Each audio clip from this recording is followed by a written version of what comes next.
चलो, योगेश्वर महापु रामलाल जी, योग मार्तंड मुल्केश्वर भगवान और हम सभी के प्राणाधार सदगुरु भगवान जी के चरणों में हम सभी का कोटिश कोटिश प्रणाम स्वीकार हूँ। आइए प्रभु जी के चरण प्रणाम करते हुए, उनके चरणों का शुक्राना करते हुए इस सत्संग को आरंभ करते हैं। सर्वप्रथम प्रभु जी के चरण प्रार्थना करते हैं, हे प्रभु, ये सत्संग आपके ने ही इस सत्संग का जन्म दिया है, आप जी ही इस सत्संग को संभालने वाले हैं। भक्तों को अनन्य ज्ञान से ओतप्रोत करते हुए आनंद देने वाले भगवान आप जी भी हैं और आप जी के चरणों में ये प्रार्थना है, प्रभु आप जी कृपा करना, आशीर्वाद से जो भी इस सत्संग में आप जी ज्ञान देंगे, हम बच्चे उन ज्ञान को समझ जाए, अपने हृदय से उन ज्ञान को सरोकार करें, बुद्धि में हमारी वो ज्ञान व्याप्त हो जाए और हमारी बुद्धि आप जी के दिए हुए ज्ञान के अनुसार चले, यानी कि हम आप जी की आज्ञा आशीर्वाद से जीवन को चलाएं और अंत में आप जी का हम कृपा पात्र बने। ऐसे प्रार्थना के साथ आइए सदगुरु भगवान जी के चरणों में बारंबार प्रणाम करते हुए आज का सत्संग आरंभ करते हैं। बोल सदगुरुदेव भगवान की जय। धर्म ग्रंथों ने, शास्त्रों ने गुरु को भगवान कहा है, गुरु को परम परमेश्वर कहा है। परम परमेश्वर का मतलब जो ब्रह्म से परे है।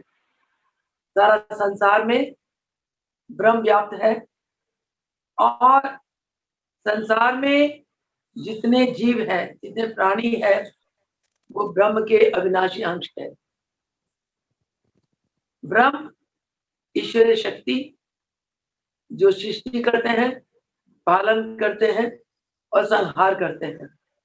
सदगुरु भगवान को ब्रह्म से भी ऊपर कहा गया, ब्रह्म से परे पर ब्रह्म। पर ब्रह्म क्यों कहा गया? क्योंकि गुरु शिष्य को ईश्वर से मिलाते हैं और जो एक जन्म जन्मांतरों से भटके हुए आत्मा को दिव्य बनाकर, उसके कर्म संस्कारों को धोकर उसे परमात्मा के साथ अभेद कर देते हैं, आप अंदाजा नहीं लगा सकते वो महापुरुष किस शक्ति के मालिक होंगे। वही शक्ति के मालिक सदगुरु भगवान होते हैं, जो अपने ईश्वरीय शक्ति के बल से, ईश्वरीय शक्ति के द्वारा अपने संस्कारी आत्माओं को अपने चरणों में खींच लेते हैं और उन्हें तरह तरह के साधना सिखाकर, उनको सेवा देकर, सत्संग का लाभ देकर उन आत्माओं के अंतःकरण को धो देते हैं और उनके जन्म जन्मांतरों के कर्म संस्कारों को दग्ध कर देते हैं। ऐसे शक्ति के मालिक गुरु होते हैं। जिस प्रकार एक पात्र मैला पड़ा है, गंदा है, मिट्टी लगी हुई है, उस मैले पात्र को हम भोजन में इस्तेमाल नहीं करते। उस पात्र को भोजन के लिए इस्तेमाल करने के लिए हम उसे मांज धोकर खूब अच्छी तरह चमका कर साफ करते हैं और वो बर्तन जितना चमका होता है, हमें उस बर्तन में भोजन करने में उतना आनंद आता है।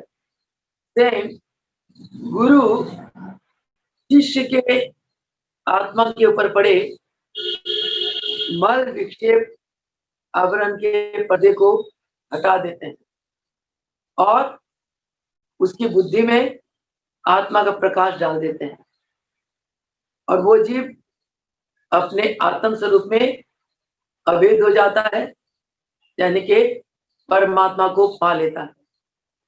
आज का जो सत्संग है, हर रोज हम महाराज जी के व्यवहारिक ज्ञान के ऊपर सत्संग करते हैं।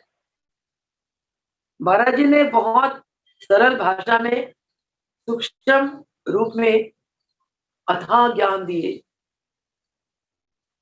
नित्य प्रति मैं आपको बोलती हूँ कि जैसे महाराज जी के एक लाइन के ज्ञान को पढ़कर ऐसा लगता है कि जैसे महाराज जी ने गागर में सागर भर दिया।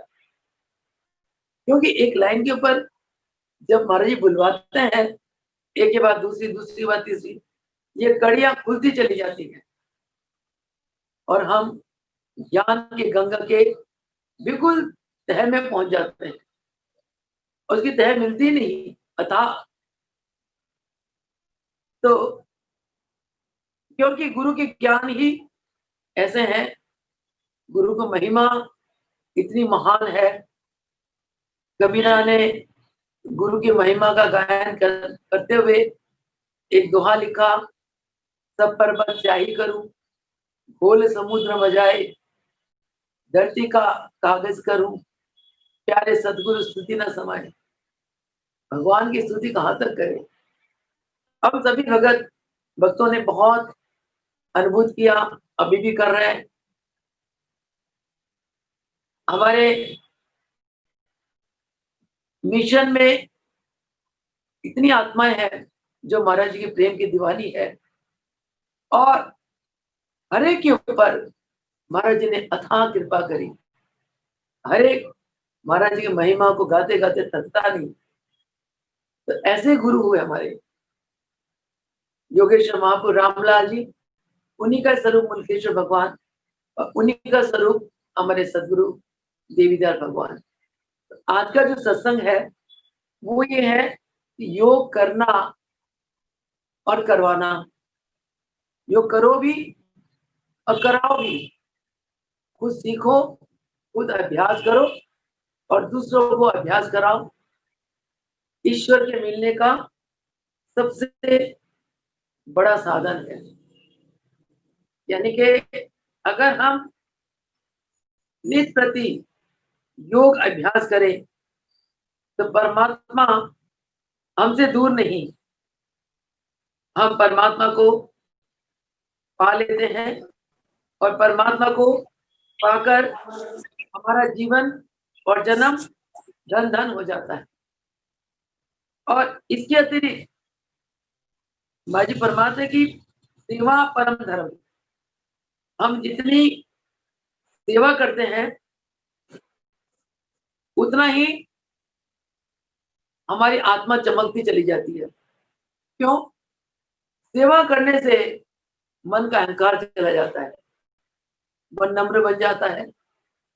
उससे आत्मा के ऊपर पड़े मल, जो आत्मा कहता है कि मैं ही हूं, जब मन के अंदर अहंकार जागता है तो आत्मा के ऊपर मल आ जाता है। विक्षेप, मल आने के बाद अहंकार आने पे वो जीवात्मा तनावपूर्ण हो जाती है, विक्षेपता को प्राप्त करती है। अहंकार के वश वो संसारिक भोगों में आसक्ति में फंसता चला जाता है। वो आत्मा जितनी संसारिक भोग और आत्मा में फंसती चली जाती है उतने ही वो आत्मा विक्षिप्त हो जाती है। तो उस आत्मा के ऊपर विक्षेप का पर्दा पड़ जाता है।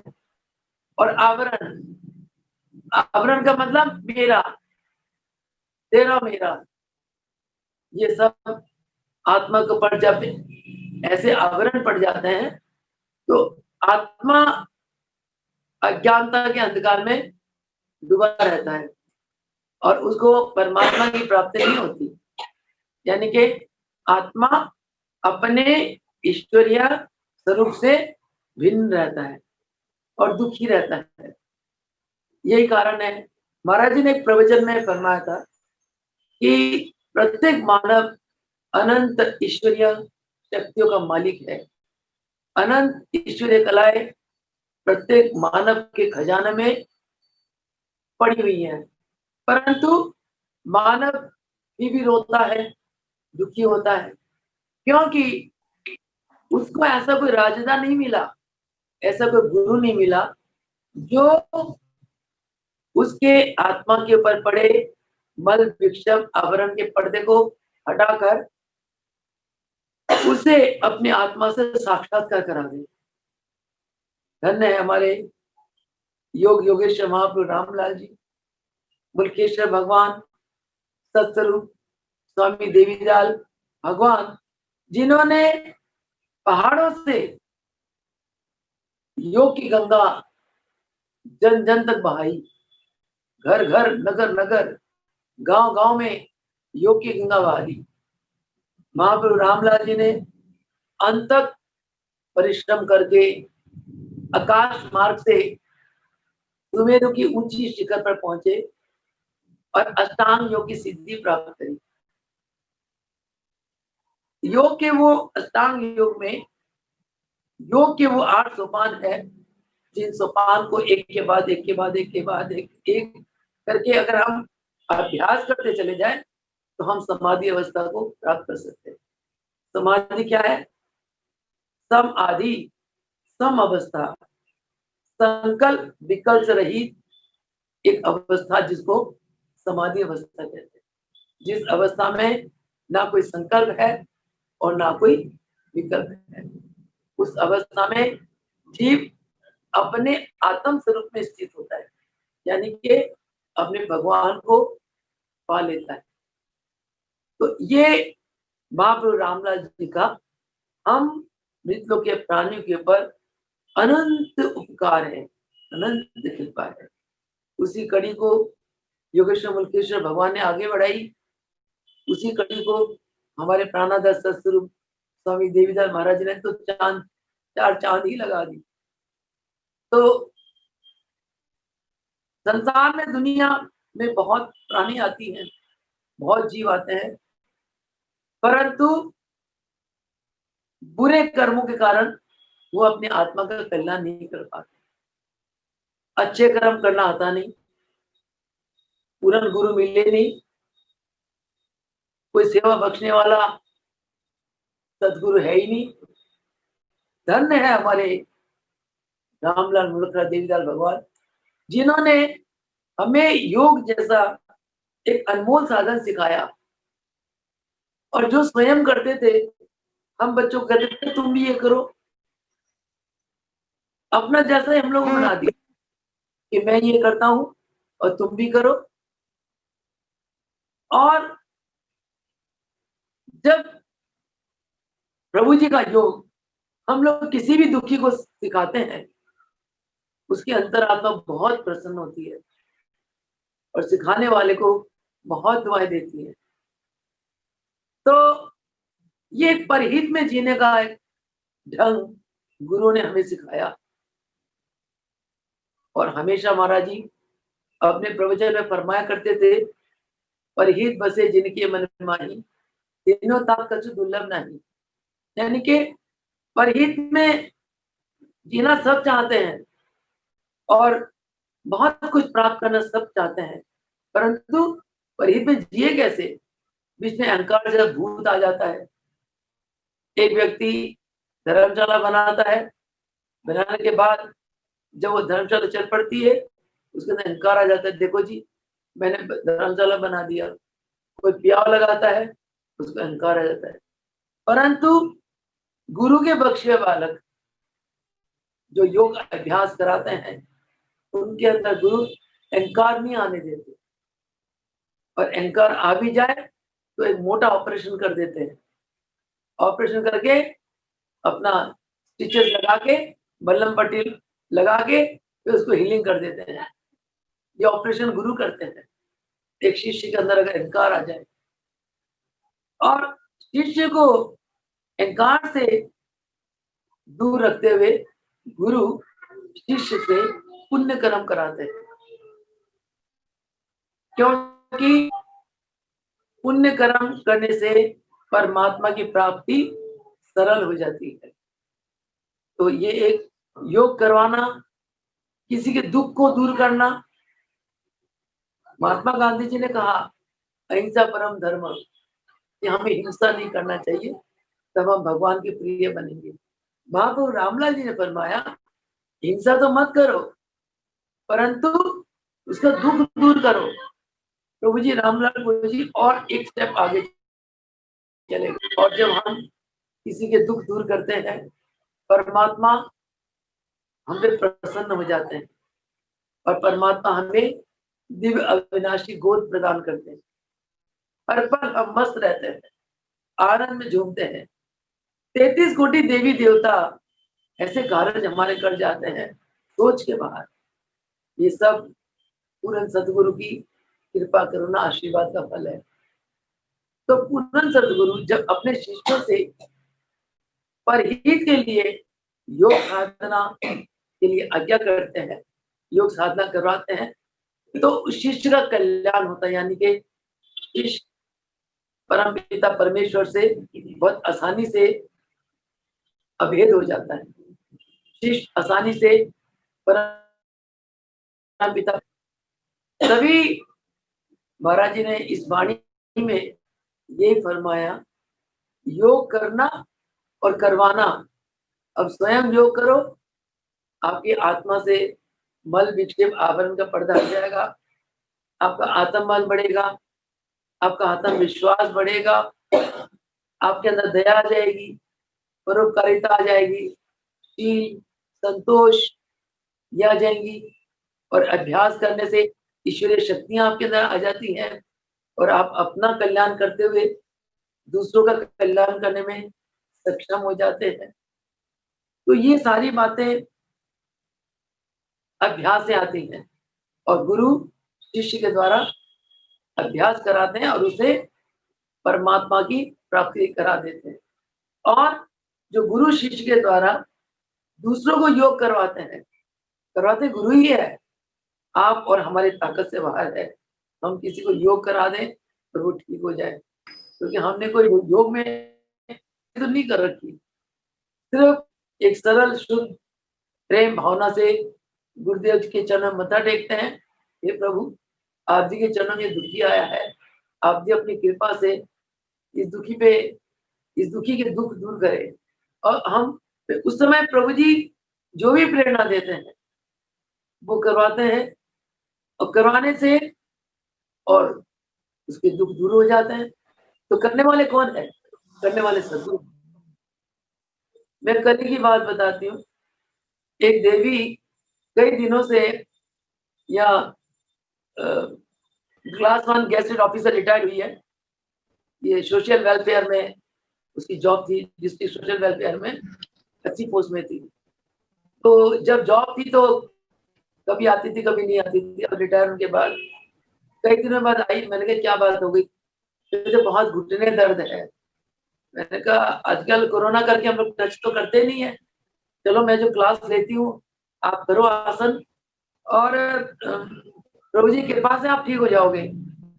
तो कल क्या हुआ, वो 4-5 दिन से आ रही थी मेरी मॉर्निंग क्लास में, जो 6:45 से 7 बजे तक करनाल आश्रम में क्लास लेते हैं, ऑनलाइन भी देते हैं, फेसबुक पर भी लोग देखे करते हैं, और कुछ 15 से 18 लोग 20 तक लोग आ भी जाते हैं। तो कल वो देवी आसन करते करते बैठ गई, तो मैंने इशारे से पूछा, मैं कहा तुम क्यों बैठ गई, आसन क्यों नहीं कर रही हो? उसने घुटने की तरफ इशारा करा कि मेरे घुटने में इतने दर्द हो रहा है कि आसन हो नहीं रहे मेरे से। मैं मस्त रही, मैं चलो ठीक है। तो 7 बजे जब क्लास खत्म हुई, प्रभु जी ने भजन गवाया, उसके बाद मैंने देवी को बुलाया, मैं इधर आओ, मैं क्या है आपको? कहते देखो। तो प्रभु जी ने ऐसी कृपा करी उस बच्ची पे। मैंने क्लास में तो आसन बताती हूँ और करते भी हैं लोग, वो भी करती है। तो मैंने कहा इसके घुटने दर्द ठीक क्यों नहीं हो रहा, 4-5 दिन से आ रही है। उसको उल्टा लिटाया, उल्टा लिटा के जैसे ही लेफ्ट घुटने में इतना दर्द था, राइट में इतना नहीं था, तो उल्टा लिटाने के बाद मैंने घुटने के नीचे का जो पैर देखा, बहुत मोटी गांठ बनी हुई है, टाइट बिल्कुल। मैं कहा हो, इतनी मोटी गांठ, इतनी सख्त, मैं यही तो तुम्हारे घुटने दर्द का कारण है। आज तक मुझे इस बात का नहीं पता कि घुटने दर्द इस कारण भी होते हैं। ये सब प्रभु जी की कृपा, उनकी प्रेरणा और दया आई। और प्रभु जी जब मैं प्रार्थना करी, हे प्रभु आपके शरण में आई है, बेचारी घुटने के दर्द के कारण आसन नहीं कर पा रही है, इस पे कुछ कृपा करो। तो मैंने क्या करा, अपना मास्क मुस्क पहन के हाथ को सैनिटाइज करके और एक ऑयल लिया, उसको उल्टा के उसकी घुटना जो टाइट पैड है उसको मैंने खूब दबाया, टका टक खूब एक्यूप्रेशर करा। करने के बाद फिर मैंने कहा कुछ हल्का हुआ, कहते हाँ दीदी हल्का लग रहा, सॉफ्ट हो गया। फिर घुटने को ऊपर नीचे मोड़ा और फिर मेरा हवन का टाइम हो रहा था। वो कार्तिक का हवन रोज होता है प्रभु जी की कृपा से, सुबह 7:30 से 8:30। तो मैंने देखा 7:25 हो गए। मैं कहा भाई अब आज जाओ, अब बाकी कल देखूंगी। मेरा हवन का टाइम हो गया, कुछ भगत भी आ जाते हैं। तो आज मैंने उसको पूछा, जब मैं आरती करी थी सुबह 5 बजे, तो वो आई 5:15 बजे मंदिर में। मैंने कहा क्या क्या हाल है आपके घुटने का? तो कहते दीदी मेरे घुटने का दर्द ही गायब हो गया। मैं कहा अच्छा जी, वो कैसे? कहते कल पता नहीं आपने क्या करा, आपने आपका हाथ लग गया। मैं कहा ये ऑर्थोडॉक्स वाली बात मुझे नहीं पसंद, हाथ उसमें कुछ नहीं होता। मगर जैसे तुम्हारा हाथ है ऐसे मेरा, तुम नारी मैं भी नारी हूँ, ऐसे कुछ बात नहीं है। मैं कहा ये करिश्मा जो है ना, ये प्रभु जी की हुई है, गुरु ने तुम्हारे पर दया कर दी। और कहते हुए कल सारे दिन घुटने दर्द ठीक थे। आप यकीन मानोगे, आज उसने मोड़ तोड़े घुटने मोड़ने वाले सारे आसन कर लिए और मैं देखी थी खुश हुई। और वो ना 4-5 दिन से क्लास के बाद रुकती थी, रुक के टांगे खींचने वाला आसन करती रहती थी अपने आप, 15-20 मिनट 25 मिनट। और आज बिल्कुल नहीं रुकी और क्लास खत्म होते ऐसे उड़ान हुई, तेज तेज गई। मैं कहा तुमने और आसन नहीं करना है? कहते नहीं नहीं दीदी मैं ठीक हूँ। बताओ क्या चीज है। तो हमने कोई योग में कोई पीएचडी थोड़ी कर रखी है। और जिस केमिस्ट्री में प्रभु जी ने पीएचडी कराई, उस केमिस्ट्री को तो जब से यूनिवर्सिटी छोड़ा तब से उस केमिस्ट्री को झांके नहीं देखा। जब से कॉलेज की नौकरी छोड़ी 1986 में, 72 से लेके 86 तक टीचिंग जॉब करी। 86 जॉब छोड़ दी क्योंकि महाराज ये कॉलेज मेरे बस का नहीं है, मैंने तो सेवा करना है। कहते क्या करेगी? कहते तेरी कीमत क्या रह जाएगी? कहते जो मैं कहा महाराज सेवा करूंगी, झाड़ू झाड़ू लगाऊंगी। कहते वो तो मैं 30वें महीने तक एक माई रख लूंगा, ये वो मेरी 30वें महीने ले लेगी, वो भांडे भी मार देगी और झाड़ू भी लगा देगी। सेवा मुझे आती नहीं थी। मैं कहा महाराज जी आप जी के चरणों की मुझे माई लगा बना लो, झाड़ू वाली बना लो। पर ये कॉलेज जाना, ये पढ़ाना भाई मेरे वश की नहीं है, आपकी कृपा करो बस करवा लो। तो ऐसे हमारे महान गुरु है। तो अब बताओ, जिसकी भी हम सेवा करते हैं वो प्रभु जी की करते हैं और पुण्य का भागी हमें बना देते हैं। तो तभी कहता ना कि जो इंसान सत्कर्म करता है तो भगवान उससे दूर नहीं। भगवान कहते हैं जो मेरे बंदों की सेवा करता है मैं उसको हर पल अपने अंग संग रखता हूँ। तो बड़े किसान नारद मुनि भ्रमण करते करते भगवान विष्णु के पास पहुंचे। और आपको पता ही है कि हनुमान जी को राम भगवान से कितना प्रेम था। हर वक्त राम राम राम राम। अगर लंका जाना तो जय श्री राम के सिवा उनको कोई पूछता ही नहीं था। लंका में जाके भी, समुद्र लांघते हुए भी कितनी राक्षसी रास्ते में आ गई, उसको भी पार होके निकल गए राम जय श्री राम करके। तो कितने राम के दीवाने थे हनुमान जी। तो हनुमान जी ध्यान में बैठे हुए थे, राम राम राम का जाप करे जा रहे थे। तो नारद मुनि देखे बड़े प्रसन्न हो गए, वाह भगवान की कितनी कृपा है इसके ऊपर, और भगवान के ध्यान में कितना मस्त है। तो नारद मुनि भगवान विष्णु के पास गए तो भगवान विष्णु को देखा कि बड़े व्यस्त हो रहे हैं कुछ लिखने में। जब मुझे सिर रख के हाँ मुनिवर बताओ कैसे आए? प्रभु जी मैं तो घूमते घूमते आपके दर्शन से वैसे आ गया। और आप जी ये पुस्तक में क्या लिख रहे हैं? कहते हैं मुनिवर मैं उन भक्तों का नाम लिख रहा हूँ जो मुझको याद करते हैं, दिन रात मेरे ध्यान में मेरे भजन में रहते हैं। तो कहते अच्छा। तो उन्होंने कहा कि प्रभु हेलो हाँ जी, तो उसमें हनुमान जी का नाम ही नहीं। और वो बहुत परेशान हो गए नारद मुनि। कहते हैं हनुमान जी इतनी भगवान राम की पूजा करते हैं, इतने उनके ध्यान में रहते हैं, उनके बिना श्वास ही नहीं लेते, और भगवान की लिस्ट में नारद मुनि का नाम नहीं। उन्होंने वापसी में आके देखा हनुमान जी तो हमें राम के ध्यान में। उन्होंने पूछा कि हनुमान जी, महावीर जी, आपको एक बात बताऊं। कहते देखो आप तो राम भगवान से कितना प्रेम करते हो, हर पल उनके ध्यान में रहते हो, परंतु राम भगवान ने भक्तों की लिस्ट में आपका नाम नहीं लिखा। कितनी अजीब बात है। तो भगवान कहते हैं कि हनुमान जी कहते हैं कोई बात नहीं, मगर भगवान की नजरों में मैं हूं या ना हूं, भगवान है, मुझे यही तसल्ली है। भगवान मुझे प्यार करे ना करे, मुझे उसमें कोई फर्क नहीं पड़ता। भगवान अपनी लिस्ट में, भक्तों की लिस्ट में मेरा नाम लिखे ना लिखे, मुझे फर्क नहीं पड़ता। पर भगवान राम की शक्ति को मैं जान सकता हूँ। भगवान राम की शक्ति मेरे साथ है, और उनके बिना तो मेरा श्वास नहीं चलता, मेरा कोई कार्य ही नहीं होता। तो मैं तो समझता कि उनकी उनके ऊपर, मेरे पर उनकी बहुत कृपा है। परंतु भगवान ने अपने लिस्ट में मेरा नाम नहीं लिखा, कोई बात नहीं, मस्त रहे वो, उनको कोई फर्क नहीं। महाराज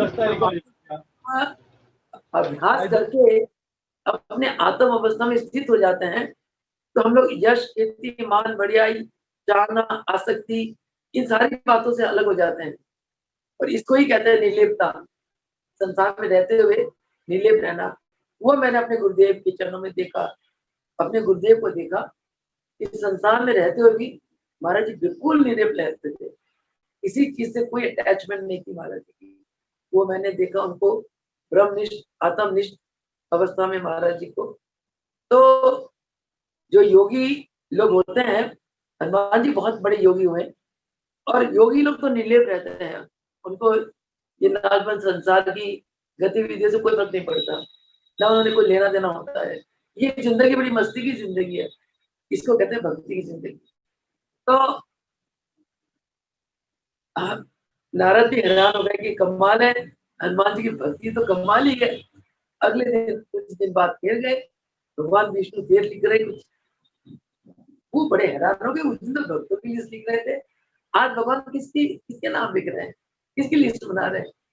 तो प्रभु आज आप कौन सी लीला खेल रहे हैं। कहते हैं मुनिवर, मैं आज उन भक्तों की सूची बना रहा हूँ जिन भक्तों को मैं हर पल याद करता हूँ, जिन भक्तों की याद में मैं हर पल रहता हूँ। कहते प्रभु इनको सूची दिखा दे, उसमें हनुमान जी का नाम सबसे ऊपर। तो कहने का भाव क्या है कि वही बात है, योग करना, करवाना परमात्मा की प्राप्ति का उच्चतम साधन है। हनुमान जी ने योग किया और भगवान को पाया, और हनुमान जी सबको, और हनुमान जी जितने उनकी वानर सेना थे सबकी सेवा करते थे। और इसीलिए यही कारण है कि हनुमान जी, और हनुमान जी की रितम्र प्रज्ञा बुद्धि जागृत थी। कहते योग अभ्यास करने से रितम्र प्रज्ञा बुद्धि जागृत हो जाती है, और उस बुद्धि से वो जो शिष्य जो काम करता है, उस काम में पूरा सफल होकर आता है। अब आप देखो, लंका को जलाना कितना मुश्किल था, और भगवान ने, हनुमान जी ने ऐसी लीला खेली, उनकी इच्छा थी कि मैं लंका को जला दूं। जिस लंका के राजा ने माँ को इतना सता रहे हैं, तो मैं इसकी लंका को भस्म कर दूं। तो वो बंदी बन गए जानबूझ के, और रावण के दरबार में हाजिर हो गए। रावण ने कहा इसको जला दो, तो किसने कहा, पहले कहा इसकी गर्दन उड़ा दो। विभीषण ने कहा अतिथि का हत्या करना ये धर्म विरुद्ध काम है, शास्त्र के विरुद्ध काम है। हनुमान, रावण रुक गए। फिर उन्होंने कहा कि बंदर को अपनी पूंछ से बहुत प्यार है, इसी पूंछ को आग लगा दो। वो पूंछ में तेल लगा दी, और जैसे आग लगाई, और हनुमान जी बंदर दशहरा लंका कूद पड़े और लंका जला दिया। ये क्या चीज है, ये नितंबर प्रज्ञा बुद्धि। और जब रास्ते में राक्षसी आई, उसने हनुमान जी को खाना चाहा, हनुमान जी अपना रूप विराट बनाते गए, वो अपना मुंह फाड़ती गई। जब उसका मुंह खूब बड़ा हो गया तो हनुमान जी ने अपना रूप छोटा बना लिया और निकल गए। ये है ऋतंभरा प्रज्ञा बुद्धि। ऐसी बुद्धि हमारे गुरुदेव की जागृत थी। यही कारण है कि मुल्केश्वर भगवान की हर सेवा में महाराज जी फर्स्ट आते थे और महाराज जी ने मुल्केश्वर भगवान की भर भर के आशीर्वाद लिया, रज रज के आशीर्वाद लिया। तो इसीलिए आज का जो ये प्रवचन है, महाराज जी फरमाते हैं कि योग करना करवाना ईश्वर से मिलने का सर्वोत्तम साधन है। तो महाराज जी ने आज के प्रवचन में हमें योग अभ्यास के लिए जोड़ दिया। भाई फरमाते हैं कि किसी की सेवा करना बहुत उत्तम काम है, परंतु पहले अपने आप को साध लो। एक कांटेदार रास्ता है, राही चल रहे हैं, उनके पैरों से कांटा निकालना बहुत अच्छी बात है, पर महाराज जी फरमाते कि पहले अपने पैरों में जूते तो पहनो। अपने पैरों में जूते नहीं पहनोगे और कांटेदार रास्ते में तुम भी चलोगे उनके कांटे निकालने के लिए, तो पहले कांटे तो तुम्हें चुभेंगे। इसीलिए अभ्यास करके अपने आप को सक्षम बना लो। अभ्यास करने से इंद्रियों सहित मन लय हो जाता है। मन की इस लयता का नाम ही योग है। और मन की जब मन लय हो जाता है तब चित्त वृत्तियां चित्त में समाहित हो जाती है, तो हमारे आत्मा के ऊपर जो मल विक्षेप आवरण का पर्दा जो भी आपको बताया वो सब हट जाता है और आत्मा अपने प्रकाश में प्रकाशित होती है। यानी कि आत्मा पूर्ण रूप से ईश्वरीय रूप ले लेती है। नहीं तो आत्मा तामसिक रासिक विचार में फंसकर नीचता की तरफ जाती है और अभ्यास करने से आत्मा सात्विक हो जाती है। अभ्यास करने से आत्मा का बल बढ़ता है। अभ्यास करने से आत्मा का जो आत्मविश्वास है परमात्मा के प्रति वो बढ़ता है। तो इसलिए महाराज जी का ये फरमान है कि योग करना करवाना जिंदगी में कभी ना भूलो।